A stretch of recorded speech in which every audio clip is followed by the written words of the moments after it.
Hello guys, I'm Sia Rukaiya Ansari. In this video, we are going to decode section 43BH of Income Tax Act. तो आइए जानते हैं 43BH क्या कहता है।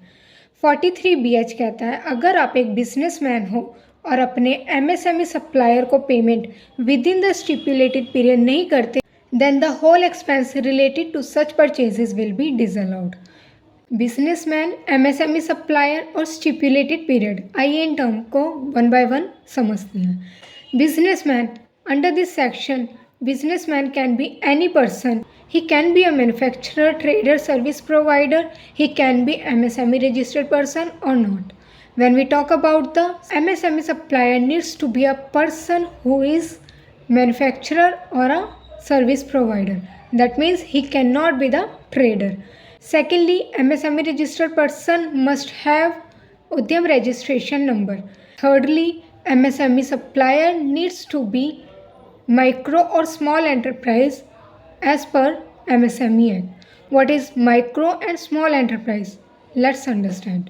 According to MSME Act, if you are having turnover up to 5 crore or investment in plant and machinery up to 1 crore, then you will be considered as micro enterprise. Secondly, if you are having turnover up to 50 crore or investment in plant and machinery up to 10 crore, then you will be considered as small enterprise.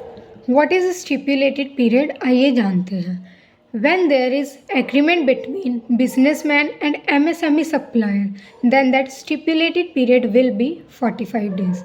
But if there is no agreement between MSME supplier and the businessman, then the stipulated period will be 15 days. So here we conclude that अगर एक businessman अपने MSME supplier को payment with in 45 days और 15 days के बीच में नहीं करता है, then the whole expense related to such purchases will be disallowed.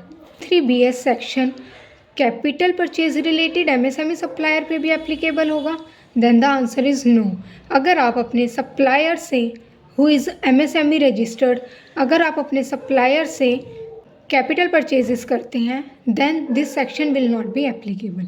Secondly, अगर आप एक बिजनेसमैन हो and who are opting to pay tax under section 44AD और ITR 4 फॉर्म फाइल करते हो, then this section will not be applicable on such businessman.